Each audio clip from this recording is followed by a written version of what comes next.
Back to IC academy. ఈరోజు డిప్లొమాకి సంబంధించి first year subject అయిన ఇంజనీరింగ్ ఫిజిక్స్ గురించి అయితే చూద్దాము. మిడ్ ఎగ్జామ్ బేస్ పైన ఇప్పుడు మనకి ఈ మంత్లో అంటే సెప్టెంబర్లో ఉన్నాయి కదా మనకు మిడ్ అయితే ఫస్ట్ మిడ్. సో దానికి సంబంధించి సిలబస్ ఏముంది, ఇంపార్టెంట్ క్వశ్చన్స్ ఏవి, మనం ఎలా చదువుకోవాలో మంచి స్కోర్ తెచ్చుకునే అవన్నీ కూడా మనం ఈ వీడియోలో డిస్కస్ చేద్దాం. ఓకే, సరే సబ్జెక్ట్ యొక్క కోడ్ తీసుకుంటే మనకు 103 ఇంజనీరింగ్ ఫిజిక్స్ అంటాము are physics subject. So units ఎన్ని ఉన్నాయి టోటల్గా అంటే మనకి 8 యూనిట్స్ అయితే ఉన్నాయి. Units and measurements, statics, gravitational, concept of energy, thermal physics, sound, electricity and magnetism, modern physics. తర్వాత మనకు ఆల్రెడీ మనం డిస్కస్ చేస్తున్నాం కదా, మొత్తం టోటల్ 100 మార్క్స్ అనుకుంటే ఇంకా ఫైనల్ ఎగ్జామ్ 100 అనుకుంటే, సో ఈ 100లో ఇంటర్నల్ 20 మార్క్స్ అయితే ఉంటుంది, ఎక్స్టర్నల్ వచ్చి 80 మార్క్స్ అయితే ఉంటుంది. అది మనకు తెలిసినదే. ఇప్పుడు మనం మిడ్ గురించి మాట్లాడుతున్నాం. మిడ్ మొత్తం ఎన్ని ఉంటాయంటే టోటల్గా 3 మిడ్స్ అయితే ఉంటాయి. దానికి సంబంధించిన సిలబస్ కావాలనుకుంటే ఇది ఏదైతే సిలబస్ కాపీ కరికులం ఉందో ఇది నేను మన టెలిగ్రామ్ గ్రూప్లో పెడతాను, దాంట్లో డౌన్లోడ్ చేసుకొని చూడండి. సో దీనిలో చూపిస్తాను మీకు ఎగ్జాక్ట్గా కన్ఫ్యూజన్ లేకుండా ఎలా చూడాలని మీకే అర్థమవుతుంది. సో ఇక్కడ కనిపిస్తుంది కదా, సో ఇది మనకి సంబంధించిన మిడ్ ఎగ్జామ్స్కి time table or syllabus, time table అనకూడదు, సిలబస్. యూనిట్ టెస్ట్ 1 అంటే mid 1, mid 2, mid 3. So mid 1 సంబంధించిన సిలబస్ ఎక్కడి నుంచి ఎంతవరకు ఉంది, 1.1 to 3.14. సో ఇది 4.1 to 6.18, 7.1 to 8.20 వరకు, అర్థమైందా? 3.14 వరకు ఉంది. సో 3.14 అంటే ఏంది అంటే ఇక్కడ చూడండి, పైకి వస్తే ఇంకా మీకు సిలబస్ అర్థమవుతుంది. సో 1.1 నుంచి అంటే ఇక్కడ నుంచి తీసుకుంటే 3.14 వరకు. సో 3.14 వరకు అంటే ఎంత, మొత్తం సిలబస్ అంతా ఉంది 3.14 వరకు. సో ఇంతకుముందు వీడియోలో నేను 3.4 అన్నట్లున్నాను, 3.14 వరకు ఉంది మన ఫిజిక్స్ సిలబస్ తీసుకుంటే, అర్థమైందా?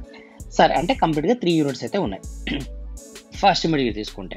సరే, ఈ ఫస్ట్ మిడ్లో దీంట్లో ఏవి ఇంపార్టెంట్ సార్, అన్ని చదువుకోలేము కదా, టైం తక్కువ ఉంది, ఏది ఇంపార్టెంట్ అనుకుంటే చూద్దాం ఒకసారి. ఫస్ట్ సిలబస్ తీసుకుంటే ఫస్ట్ మిడ్లో units and measurements. So units ఎన్ని టైప్స్ ఆఫ్ యూనిట్స్ ఉన్నాయి, దానికి సంబంధించిన మెజర్మెంట్స్ ఏముంది, తర్వాత డైమెన్షనింగ్ ఫార్ములాస్ అంటే యూనిట్స్, దాని యొక్క క్లాసిఫికేషన్ నేర్చుకోండి ఫస్ట్. ఏదైనా ఒక బేసిక్ మెజర్మెంట్ మనం ఏమంటామంటే యూనిట్ అంటాము, ఆ యూనిట్స్ 2 టైప్ డివైడ్ చేసి ఉంటాము. ఒకదాన్ని ఏమంటాం ఫండమెంటల్ యూనిట్స్ అంటాము, ఇంకోదాన్ని ఏమంటాం డిరైవ్డ్ యూనిట్స్ అంటాం. Fundamental units, derived units. What is the fundamental units? The unit which are measure from the basic measurements, దాన్ని మనం ఫండమెంటల్ యూనిట్ అంటాం. డిరైవ్డ్ యూనిట్ అంటే ఏమి, the unit which are derived from the fundamentals. Sir అర్థం కాలేదు sir. For example మీకు ఒక length measure చేయమన్నాడు.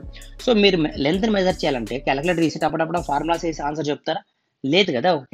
ఒక స్కేలో ఒక టేపో తీసుకుని లెంత్ చూసి మెజర్ చేసి చెప్తారు. అంటే సింపుల్ మెజర్మెంట్ ఇన్స్ట్రుమెంట్తో చూసి మెజర్మెంట్ చెప్పగలిగితే దాన్ని మనం ఫండమెంటల్ యూనిట్ అంటాము. డిరైవ్డ్ యూనిట్ అంటే ఫండమెంటల్ యూనిట్ ద్వారా దీన్ని చెప్తాను మనం డిరైవ్డ్ యూనిట్ అంటాం. ఫర్ ఎగ్జాంపుల్ మనకి వెలాసిటీ అడిగినా అనుకో, వెలాసిటీ అంటే ఏమి, డిస్టెన్స్ బై టైం. సో దీన్ని మనం మెజర్ చేయాలంటే ఏం కావాలి, మనకు డిస్టెన్స్ కావాలా, టైం కావాలా. డిస్టెన్స్ అనేది ఫండమెంటల్ యూనిట్, టైం అనేది fundamental unit. The combination of fundamental unit ఏం ఫామ్ అవుతుంది, మనకు డిరైవ్డ్ యూనిట్ గా ఫామ్ అవుతుంది. అర్థమైందా? సరే, ఇది మనకున్నది. తర్వాత సిస్టమ్స్ తీసుకుంటే మనకి 3 టైప్స్ ఆఫ్ సిస్టమ్స్ ఉన్నాయి. UGS system, MKS system, FPS system, తర్వాత ఎస్ఐ సిస్టమ్. అంతే చాలు, దీంట్లో ఇంతకంటే ఎక్కువ అవసరం లేదు. తర్వాత యాక్యురసీ, తర్వాత లీస్ట్ కౌంట్, ఎర్రర్స్. ఈ టాపిక్ పైన కొంచెం ఐడియా పెట్టుకోండి, ఎందుకంటే మనకి ఇక్కడే కాదు ఈ ఫిజిక్స్ సబ్జెక్ట్స్ ఈ టాపిక్స్ అనేవి మనకు ఫర్దర్ కూడా యూజ్ అవుతాయి. కాబట్టి ఈ యూనిట్స్, ఈ మెజర్మెంట్స్, తర్వాత యూనిట్ సిస్టమ్స్, అదేవిధంగా accuracy, least count, measurement, error, ఈ 2 టాపిక్స్ పైన అంటే 1.10, 1.11 1.10 అన్నది 10 అనకూడదు కదా, 1.1, 1.11 ఈ 2 టాపిక్స్ పైన కూడా కమెంట్ పెట్టుకోండి. అంతే, ఇంతకంటే ఎక్కువ అవసరం లేదు. క్వశ్చన్లు అంటే ఎగ్జామ్లో ఏం క్వశ్చన్ అడిగినా కూడా మీరు ఆన్సర్ అయితే ఇదే రాసిరండి. క్వశ్చన్ ఏదన్నా పర్లేదు, ఆన్సర్లు ఇవే ఉంటాయి డిఫాల్ట్గా. ఓకే, సరే, నెక్స్ట్ యూనిట్ నుంచి మనం తీసుకుంటే understand concept of statics. Statics అంటే ఏంది అంటే మనకి ఇక్కడ కొంచెం ఐడియా ఉండాలి. ఏమేమి ఉండాలి మనకు, ఫస్ట్ స్కేలార్ అంటే ఏందో ఐడియా ఉండాలా. స్కేలార్ ఒకటి, తర్వాత వెక్టార్ ఒకటి, స్కేలార్ ఒకటి, వెక్టార్ ఒకటి, స్టాటిక్స్ ఒకటి, తర్వాత డైనమిక్స్ ఒకటి, డైనమిక్స్లో మరి కైనటిక్స్ అని ఒకటి, అదేవిధంగా కైనమాటిక్స్ ఒకటి. ఓకేనా?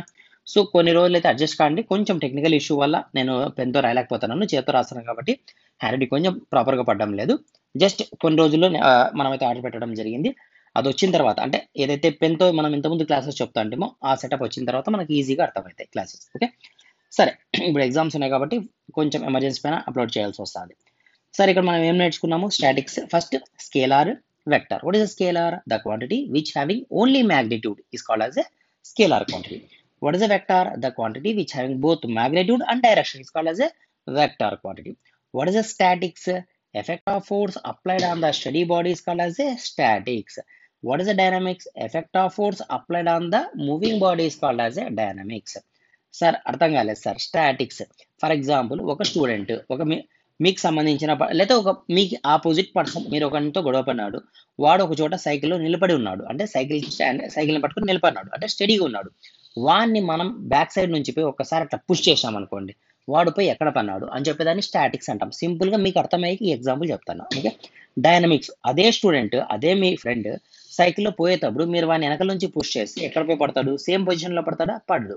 డైనమిక్లో కొంచెం దూరం పడతాడు. ఎందుకు? ఆల్రెడీ మూవింగ్లో ఉన్నాడు. సో మనం ఫోర్స్ అప్లై చేయడం వల్ల వేరే పొజిషన్లో పడతాడు. దాన్ని మనం ఏమంటాం? డైనమిక్స్ అంటాం. అర్థమైందా? What is the statics? Effect of force applied on the study body. What is the dynamics? Effect of force applied on the moving body. తర్వాత కైనటిక్స్ ఒకటి, కైనమాటిక్స్ ఒకటి. ఇక్కడ ఎం ఉంది కదా, కాబట్టి మనం ఎంని కన్సిడర్ చేయకూడదు. అంటే దాని మీనింగ్ ఏమి? Effect of force applied on the moving body without consideration of mass is called as a kinematics. Effect of force applied on the moving body with consideration of mass called as a kinetics. అర్థమైందా? So ఇది important question first. తర్వాత types of forces అనొచ్చు, లేదా types of vectors అనొచ్చు. అంటే రెండు forces గా ఉంటే దాన్ని ప్యారలల్ ఫోర్స్ అని, non parallel force, concurrent force, coplanar force, non concurrent force, ఇవన్నీ ఉన్నాయి కదా, మీ టెక్స్ట్ బుక్ లో ఉన్నాయి ఈ ఆన్సర్స్. అక్కడైతే మీరు ఒకసారి చూడండి, ఇది ఇంపార్టెంట్. అదే విధంగా మనం తీసుకుంటే ట్రయాంగిల్ లా అనేది ఇంపార్టెంట్, లామిస్ రూల్ ఇంపార్టెంట్, తర్వాత పాలిగన్ లా అనేది కూడా ఇంపార్టెంట్ ఫస్ట్. సరే, మనం ట్రయాంగిల్ లా అంటే ఏంటంటే, ట్రయాంగిల్ లా కంటే ముందు మనకి ఈ కాన్సెప్ట్ అర్థం కావాలంటే ఒకటి రిజల్టెంట్ అనే కాన్సెప్ట్, రిజల్యూషన్ అనే కాన్సెప్ట్ అర్థం కావాలి. రిజల్టెంట్ అంటే ఏంది? ఫర్ ఎగ్జాంపుల్ 2 ఫోర్సెస్ ఉన్నాయి. ఇక్కడ ఎక్స్ అనే ఫోర్స్ ఉంది, ఇక్కడ వై అనే ఫోర్స్ ఉంది. ఈ రెండు ఫోర్సెస్ ని మనం యాడ్ చేస్తే ఫామ్ అయ్యే కొత్త ఫోర్స్ ఏమంటామంటే రిజల్టెంట్ అంటాం. What is the resultant? The combination of 2 forces forms into single force is called as a resultant. ఇంకోటి ఉంటుంది రెజల్యూషన్. రెజల్యూషన్ అంటే ఏమంటే, మనకి ఇక్కడ క్వశ్చన్ ఏమి ఇస్తా అంటే ఎక్స్ వాల్యూ వై వాల్యూ ఇచ్చి ఆర్ని ఫైండ్ అవుట్ చేయమంటాడు, అది మనం రిజల్టెంట్ అంటాం. రెజల్యూషన్ అంటే ఆన్సర్ని ఇచ్చేస్తాడు, ఎక్స్ని వైని మనం ఫైండ్ అవుట్ చేయాలి. సో ఎలా ఫైండ్ అవుట్ చేస్తాము? ఎక్స్ని x is equal to r cos theta రాస్తాము, y is equal to r sine theta అని రాస్తాం. అర్థమైందా? ఇక్కడ ఎక్స్ అని రాయొచ్చు, లేదా పి అని రాయొచ్చు, లేదా ఎఫ్ ఆఫ్ ఎక్స్ అని కూడా రాయొచ్చు. వై కేసులో అంటే వర్టికల్ కేసులో వై రాయొచ్చు, ఎఫ్ ఆఫ్ వై రాయొచ్చు, లేదా క్యూ కూడా రాయొచ్చు. అర్థమైందా? సరే, ఇప్పుడు మనకి రిజల్టెంట్ అర్థమైంది, రిజల్యూషన్ అర్థమైంది. What is the resultant? Combination of two forces forms into single force is called as a resultant. What is the resolution? Division of single force into two forces is called as a resolution. అర్థమైంది sir. Next triangle. Triangle అంటే ఏమంటే, for example ఒక ట్రయాంగిల్ని తీసుకుంటే ఆ ట్రయాంగిల్లో రెండు P comma queue కింద consider చేస్తే ఈ లాస్ట్ వన్ అనేవాడిని రిజల్టెంట్ అంటాం అని చెప్పేదాన్ని ట్రయాంగిల్ అంటాం. సో దీన్ని ఎలా చెప్తామంటే, in a triangle two sides are consider as P comma queue, the last one is the resultant of the force moving in opposite direction. అంటే వీళ్ళు ఇట్లా వస్తా అంటే వీడి వీనికి ఆపోజిట్లో వస్తా అంటారు అని చెప్పేదాన్ని మనం ట్రయాంగిల్ లా అంటాం. ఇంకోటి ఉంటుంది పాలిగన్ లా అని, ఇది కూడా ఇంపార్టెంట్. పాలిగన్ లా అంటే ఇక్కడ ట్రయాంగిల్ అంటే 3 తీసుకున్నాం, పాలి అంటే నంబర్ ఆఫ్ అని. చాలా మంది డౌట్ వస్తుంది, పాలి అంటే 5 కదా సార్ అని. 5 అంటే పెంటగాన్, పాలిగన్ కాదు. What is a pentagon? 5 sides ఉంటుందని మనం పెంటగాన్ అంటాం. అన్లిమిటెడ్ సైడ్స్ ఉంటుందని మనం పాలిగాన్ అంటాం. ఓకే, పాలిగాన్ అంటే n నెంబర్ ఆఫ్ సైడ్స్ ఉంటాయి దాంట్లో, అంటే ఎట్లన్నా ఉండొచ్చు అవి సైడ్స్. దాంట్లో ఒక ఫోర్స్ను వదిలేసి రిమైనింగ్ అన్ని కలిపి ఏమంటాం? పీ కామా క్యూ అంటాం. లాస్ట్ దాన్ని ఏమంటాం? రిజల్టెంట్ అంటాం. ఇక్కడ డెఫినేషన్ ఏమి? What is a polygon law? In a polygon except one force remaining are consider as P comma queue, the last one is the resultant of the force moving in opposite direction. అంతే, clear. తర్వాత Lami's rule. Lami's rule అంటే ఏమంటే, ఇక్కడ for example Lami's rule అనొచ్చు, దీన్ని మనకి sine rule అని కూడా అనొచ్చు. 3 ఫోర్సెస్ యాక్ట్ అవుతున్నాయి అనుకోండి, ఇవి దీనిపైన ప్రాబ్లమ్స్ కూడా చాలా అంటే చాలా ఇంపార్టెంట్. 3 ఫోర్సెస్ యాక్ట్ అవుతున్నాయి. ఈ ఫోర్సెస్ యొక్క నేమ్స్ ఇది పి, ఇది క్యూ, ఇది ఆర్ అనుకుంటే, దీని మధ్యలో ఉన్న యాంగిల్స్ ఇది ఆల్ఫా, తర్వాత ఇది బీటా, ఇది గామా అనుకుంటే, సో దాన్ని మనం ఏం రాస్తామంటే p by sine alpha is equal to q by sine beta is equal to r by sine gamma అని రాస్తాం. సో ఈ విధంగా రాయగలిగితే దీన్ని మనం ఏమంటామంటే లామిస్ రూల్ అంటాము, లేదా దీన్నే సైన్ రూల్ అని కూడా అంటాం. ఓకేనా, సైన్ రూల్ అని కూడా అంటాం. క్లియర్ కదా, అర్థమైంది కదా? Okay, next most important parallelogram law derivation or problem important. సరే, ఇక్కడ చూద్దాం. మనం ఇక్కడ ఇంతకుముందు రిజల్టెంట్ నేర్చుకున్నాం. రిజల్టెంట్ అంటే ఏంది? Combination of 2 forces forms into single force. Resolution నేర్చుకున్నాం, division of single force into 2 forces. ఇక్కడ మనం అబ్జర్వ్ చేయాల్సిన పాయింట్ ఏమంటే, ఇక్కడ క్వశ్చన్ తీసుకున్న ఆన్సర్ తీసుకున్న యాంగిల్ ఎంత ఉంది? 90 డిగ్రీస్ ఉంది. అంటే మనకి 2 ఫోర్సెస్ 90 డిగ్రీస్లో యాక్ట్ అయితే తప్ప మనకి రిజల్టెంట్ రిజల్యూషన్ ఫార్ములాస్ పనికిరావు. ఫర్ ఎగ్జాంపుల్ మనకి వీటి మధ్యలో యాంగిల్ 90 కంటే తక్కువ కానీ ఎక్కువ కానీ ఉందనుకోండి, ఇప్పుడు దీని మధ్యలో యాంగిల్ ఎంత ఉండొచ్చు? లెస్ దాన్ 90 ఉంటుంది కదా ఖచ్చితంగా. సో ఇలా ఉందనుకోండి, అప్పుడు మనం దీనికి ఒక రిజల్టెంట్ని కనుక్కునేకి యూజ్ చేసే ఫార్ములాని ఏమంటామంటే, ఆర్ని కనుక్కునే ఫార్ములాని పారలాగ్రామ్ లా అంటాం. ఎందుకు అట్లా అంటామంటే ఈ లైన్కి ఇది యాంగిల్ సంథింగ్ యాంగిల్లో ఉంది లెస్ దాన్ 90. సో ఈ లైన్కి ప్యారలైన్ ఇక్కడేస్తాము, ఈ లైన్కి ప్యారలైన్ ఇక్కడేస్తాము. సో ఇది పారలాగ్రామ్ లాగా ఉంది కాబట్టి, అంటే పారలాగ్రామ్ లాగా ఉంది కాబట్టి ఇక్కడ నుంచి వచ్చే ఫార్ములాని పారలాగ్రామ్ లా అంటాం. అర్థమైందా? సో పారలాగ్రామ్ లాకి సంబంధించిన ఫార్ములా ఏమి r square root of p square plus q square plus 2pq cos theta. Clear? సరే, ఇవి నేర్చుకోండి అంతే, అంతకంటే ఎక్కువ ఏమీ అవసరం లేదు దీంట్లో. ఓకే, క్లియర్గా నేను ఏదైతే చెప్పినానో అదే నేర్చుకోండి, అదే ఎగ్జామ్లో రాయండి. క్వశ్చన్ ఏమి ఇచ్చినా పర్లేదు, ఈ రిలేటెడ్గానే మీరు ఆన్సర్ రాయండి, ఖచ్చితంగా మీకు ఫుల్ మార్క్సే పడుతుంది, దాంట్లో డౌట్ లేదు. ఓకే, సరే, నెక్స్ట్ యూనిట్ మనం తీసుకుంటే థర్డ్ యూనిట్ ఏముంది మనకు? Third unit understanding of the concept of gravitation భూమికి ఉండే అట్రాక్షన్ పవర్ని మనం గ్రావిటేషన్ అంటాము. దానిపైన ఇది న్యూ సిలబస్, న్యూ టాపిక్, అంటే C23 వాళ్ళకి మాత్రమే వచ్చిన సిలబస్ ఇది, ఇంతకుముందు వాళ్ళకి టాపిక్ లేదు. సరే, ఇక్కడ మనం చూస్తే ఇంకా ఇంపార్టెంట్ టాపిక్స్ ఏమేమి ఉన్నాయి అనే దానికంటే ముందు ఫస్ట్ ఈ కాన్సెప్ట్ని అర్థం చేసుకోండి. అంటే చాలా మందికి అర్థం కాదు ఏమంటే యాక్సిలరేషన్ డ్యూ టు గ్రావిటీ అంటే ఏమి? G. Acceleration due to gravity అంటే జీ. ఈ జీ క్యాపిటల్ జీ ఒకటేనేమో అనుకుంటుంటారు. ఇవి రెండు సేమ్ కాదు. ఇది యాక్సిలరేషన్ డ్యూ టు గ్రావిటీ, ఇది గ్రావిటేషనల్ ఫీల్డ్ అంటే ఫర్ ఎగ్జాంపుల్ మనం అర్థం తీసుకుంటే అర్త్ చుట్టూ, అంటే ఏదైనా తీసుకోండి, మీరు ఒక ఎలిమెంట్ తీసుకుంటే దాని చుట్టూ ఉండే అట్రాక్షన్ ఏమంటామంటే, అట్రాక్షన్ ఆ రిపల్సివ్ ఫోర్స్ ఏమంటామంటే మనం గ్రావిటేషనల్ ఫీల్డ్ అంటాం. అర్థమైందా? దీన్ని మనం గ్రావిటేషనల్ ఫీల్డ్ అంటాం. మరి గ్రావిటేషన్ అంటే ఏమి? ఎంత ఫోర్సుతో ఈ గ్రావిటేషనల్ ఫీల్డ్ ఒక ఐటమ్ని లాగుతుంది, ఒక మెంబర్ని లాగుతుంది అని చెప్పేదాన్ని యాక్సిలరేషన్ డ్యూ టు గ్రావిటీ అంటాం. అర్థమైందా క్లియర్ కట్గా? ఫర్ ఎగ్జాంపుల్ మనము న్యూటన్ గురించి తీసుకుంటే మనకు అర్థం కావాల్సినవి యాపిల్. ఇతను ఎక్కడ కూర్చున్నాడు? యాపిల్ చెట్టు కింద కూర్చున్నాడు. సో ఫర్ ఎగ్జాంపుల్ మనం దీన్ని ఇదంతా కలిపి అర్త్ అనుకుంటే గ్రావిటేషన్ ఇంతవరకు ఏముంది మనకు? ఫర్ ఎగ్జాంపుల్ మనకి చెట్టు పైన ఉండదు కదా. సరే, కొంచెం నేను రఫ్ క్యాలిక్యులేషన్ కోసము దీన్ని నేనేమంటానంటే గ్రావిటేషనల్ ఫీల్డ్ అంట. ఫర్ ఎగ్జాంపుల్ అనుకుందాం, గ్రావిటేషనల్ ఫీల్డ్ మొత్తం ఉంటుంది అనుకుందాం ఎగ్జాంపుల్కి. సో ఈ ఈ ఏదైతే యాపిల్ ఉందో ఈ లైన్ లోపల వచ్చింది అనుకోండి, ఇది లాగేస్తుంది, దాన్ని మనం ఫీల్డ్ అంటున్నాం. అర్థమైంది కదా పాయింట్? సో దీన్ని గ్రావిటేషనల్ ఫీల్డ్ అంటున్నాం. ఈ యాపిల్ని లాగే ఫోర్స్ని, ఎంత ఫోర్స్తో దీన్ని లాగుతుందని చెప్పేదాన్ని గ్రావిటేషన్ అంటాం. యాక్చువల్గా గ్రావిటేషనల్ ఫీల్డ్ ఇంత తక్కువ ఉండదు, అట్మాస్ఫియర్ ఎంతవరకు అయితే ఉంటుందో అంతవరకు ఉంటుంది, అంతపైన కూడా కొంచెం వరకు ఉంటుంది. మీకు అర్థమైకి జస్ట్ ఈ టాపిక్ని చెప్పిన. అంటే ఫర్ ఎగ్జాంపుల్ ఇది అర్త్ అనుకోండి, అర్త్కు చుట్టూ ఉంటుంది ఏది? Gravitational field. ఒక ఐటమ్ని, ఫర్ ఎగ్జాంపుల్ ఒక యాపిల్ని, లేదా ఒక బాంబుని, ఒక అర్త్ని, ఒక స్టోన్ని లాగే ఫోర్స్ని ఏమంటామంటే మనం గ్రావిటేషనల్ ఫోర్స్ అంటాం, దాన్ని జీ అంటాం. Gravitational field separate, gravitational force separate. అర్థమైందా? సరే, వీటికి మధ్యలో ఉండే కొన్ని రిలేషన్స్, అంటే కొన్ని ఫార్ములాస్ మీకు చాలా అంటే చాలా ఇంపార్టెంట్. సో దీనికి సంబంధించి నేను డీటెయిల్గా ఇంతకుముందు నేను క్లాసెస్ చెప్పినాను, ఆ వీడియోస్ అయితే చూడండి. మరి ఇక్కడ టైం వేస్ట్ వద్దు, మరి డీటెయిల్గా చెప్పి. సో మీరైతే అక్కడ చూడండి ఒకసారి, ఇంతకుముందు చెప్పిన క్లాసెస్లో డిస్క్రిప్షన్లో కూడా ఇచ్చేకి చూస్తాను. సరే, ఇక్కడ సంబంధించిన ఫార్ములాస్ మనం తీసుకుంటే, అంటే మనకి ఫర్ ఎగ్జాంపుల్ అర్త్కి లేదంటే వేరే శాటిలైట్స్ మధ్యలో ఉన్న ఫోర్స్ కానీ, అట్రాక్టివ్ ఫోర్స్ కానీ, రిపల్టివ్ ఫోర్స్ కానీ మనం ఎలా క్యాలిక్యులేట్ చేస్తామంటే basic formula F is equal to capital G into m1 into m2/r². ఇది మోస్ట్ ఇంపార్టెంట్ ఫార్ములా, వాటి మధ్యలో ఉండే అట్రాక్షన్ కానీ రిపల్సివ్ ఫోర్స్ కానీ. ఇక్కడ G అంటే ఏమి? వాటి మధ్యలో ఉండే ఏంది? Gravitational field. ఎగ్జాక్ట్లీ. m1 అంటే ఏమి? ఒక ఆటం యొక్క, అంటే ఫర్ ఎగ్జాంపుల్ అర్త్ అనుకుందాం, ఇది అర్త్ యొక్క మాస్, ఇది వేరే శాటిలైట్ అనుకుందాం ఎగ్జాంపుల్, దాని యొక్క మాస్. సో దాని యొక్క మాసెస్ రాసుకుంటాం. మరి ఇక్కడ ఆర్ అంటే ఏంది? Distance between the both the parties, ఇద్దరు మధ్యలో ఉండే. ఫర్ ఎగ్జాంపుల్ మీకు అర్థమయ్యేకి దీని పేరు ఏ అని రాస్తాను, ఇక్కడ ఇంకోటి ఉంది దీని పేరు బి అని రాస్తాం. అర్థమైందా? ఇప్పుడు దీని యొక్క మాస్ m1 అనుకుంటా, దీని మాస్ m2 అనుకుంటా, వీటి మధ్యలో ఉండే డిస్టెన్స్ ఆర్ అనుకుంటున్నా.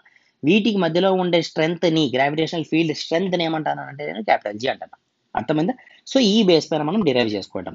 ఓవరాల్గా ఏం కనుక్కుంటాం సార్ దీంట్లో అంటే కనుక ఏమీ లేదు, G యొక్క ఫార్ములాస్ ఉంటాయి. ఈ G యొక్క వాల్యూ ఉంటుంది, క్యాపిటల్ G యొక్క value 6.67 into 10⁻⁻11 newton metre square per kg². రాసుకోండి, చాలా important. 6.67 into 10⁻⁻11 newton metre square per kg². అదేవిధంగా మనకి ఇంపార్టెంట్ టాపిక్ వాల్యూ ఏముందంటే ఇంకా R value. So R value మీకు అర్థమవుతుందండి ఫర్దర్ క్లాసెస్ చేసేటప్పుడు. సో ఇంకా మీకు ఏం కావాలా? నెక్స్ట్ ఇంకొక ఫార్ములా ఉంది దీనికి సంబంధించి, అంటే స్మాల్ జీకి సంబంధించి. స్మాల్ జీ క్యాపిటల్ జీ కూడా relation. Small G is equal to capital G into mass by r². Same R, అంటే డిస్టెన్స్ తీసుకుంటున్నాం అంతే వేరేది ఏం లేదు. అర్థమైంది కదా? సో ఇక్కడ మాస్ అంటే m, ఏదైతే మాస్ ఎక్కువ ఉంటుందో, అంటే ఇక్కడ చిన్న చిన్న మాసెస్ని మనం నెగ్లెక్ట్ చేస్తాం. అర్థమైందా? సో నెగ్లెక్ట్ చేసేస్తాం దాన్ని. అది క్యాపిటల్ జీ, క్యాపిటల్ మాస్ అంటే ఏదైతే బిగ్ వాల్యూ ఉందో ఆ మాస్ మాత్రం కన్సిడర్ చేసుకుంటాము, రేడియస్ డిస్టెన్స్ తీసుకుంటాము. సో వీటికి మధ్యలో ఉన్న రిలేషన్ ఇది. ఇంకా స్మాల్ జీకి సంబంధించిన వాల్యూ మనకు తెలుసు కదా, స్మాల్ జీ అంటే 9.81. సో ఈ వాల్యూస్ మనకు తెలిసినదే. దీని గురించి డీటెయిల్గా మీకు క్లాస్ కావాలనుకుంటే నేను ఇంతకుముందు క్లాసెస్లో నంబర్ ఆఫ్ క్లాసెస్ అయితే చెప్పడం జరిగింది, గ్రావిటేషన్ సంబంధించి ఆ వీడియోస్ అయితే చూడండి ఒకసారి, ఓకేనా. సరే, మరి దీంట్లో ఏది సార్ ఇంపార్టెంట్, థర్డ్ ఏం చెప్పలేదు మీరు.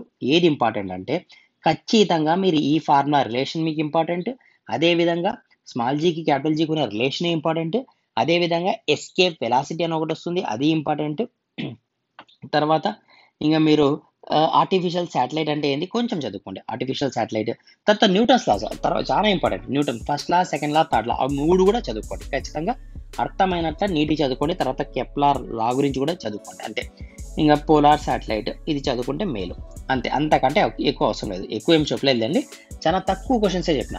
ఇవి ఇక్కడ నుంచే వస్తాయి, ఇక్కడ నుంచే రాకపోయినా మీరు ఆన్సర్ మాత్రం వీటినే రాయండి. ఎందుకు అట్లా రాసారంటే క్వశ్చన్ ఏది ఇచ్చినా ఎంత ట్విస్ట్ చేసినా మనం రాయాల్సిన ఆన్సర్లు వీళ్ళే. ఈ 3 యూనిట్స్ నుంచి ఇప్పుడు కాదు, మిడ్ ఎగ్జామ్లో కాదు, ఫైనల్ ఎగ్జామ్లో కూడా మీకు క్వశ్చన్ ఏమి ఇచ్చినా మీరు రాయాల్సిన ఆన్సర్ మాత్రం దీంట్లోనే ఉంటుంది. అర్థమైంది కదా. సో అర్థం చేసుకోండి, నీట్గా రాయండి, ఎంత నీట్గా అంటే అంత నీట్గా ప్రజెంటేషన్ రాయండి.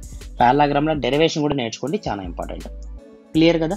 ఇది మన మిడ్కి సంబంధించి, ఫస్ట్ మిడ్కి సంబంధించి ఫస్ట్ ఇయర్ కామన్ సబ్జెక్ట్, అందరికి కామన్ కదా ఫిజిక్స్ సబ్జెక్ట్. సో మిడ్కి సిలబస్ కూడా అందరికి కామన్ ఉంటుంది. జాగ్రత్త ప్రిపేర్ కాండి, మంచి ర్యాంక్స్ తెచ్చుకోండి, ఓకేనా. మ్యాక్సిమం వరకు ట్రై చేయండి. మన వీడియో ఎవరైతే వింటున్నారో వాళ్ళు ఖచ్చితంగా క్లాస్ ఫస్టే ఉండాలా, సెకండ్ థర్డ్ కూడా కాదు, క్లాస్ ఫస్టే ఉండాలా. సార్ మా క్లాస్ 2-3 వింటున్నారు సార్ అంటే ఇంకా ట్రై చేయండి, ఇంకా ఎక్కువ బాగా ప్రిపేర్ అయ్యే దానికోసం. మనతో ఇంకా వీడియోస్ నంబర్ ఆఫ్ వీడియోస్ ఉన్నాయి కదా, నంబర్ ఆఫ్ వీడియోస్ ద్వారా సపోర్ట్ చేస్తున్నాము. ఫిజిక్స్ సంబంధించి, కెమిస్ట్రీ సంబంధించి, డ్రాయింగ్, అదేవిధంగా టెలిగ్రామ్లో ప్రీవియస్ క్వశ్చన్ పేపర్స్ కావచ్చు, ఇంపార్టెంట్ టాపిక్స్ కావచ్చు, మీకు గైడెన్స్ కావచ్చు, అదేవిధంగా యాప్లో ఇంపార్టెంట్ క్వశ్చన్స్ పీడిఎఫ్ కావచ్చు, క్లాసెస్ కావచ్చు, నంబర్ ఆఫ్ కోర్సెస్ ఉన్నాయి కదా. మీరు ఒకసారి అయితే యాప్ డౌన్లోడ్ చేసుకోండి, టెలిగ్రామ్లో జాయిన్ కాండి. అదేవిధంగా మీకు నచ్చితే కనుక లైక్ చేయండి, సబ్స్క్రైబ్ చేసుకోండి. మీ ఫ్రెండ్స్కి మాత్రం తప్పకుండా షేర్ చేయండి, ఎందుకంటే వాళ్ళకు కూడా యూస్ఫుల్గా ఉంటుంది కాబట్టి. Okay, thank you.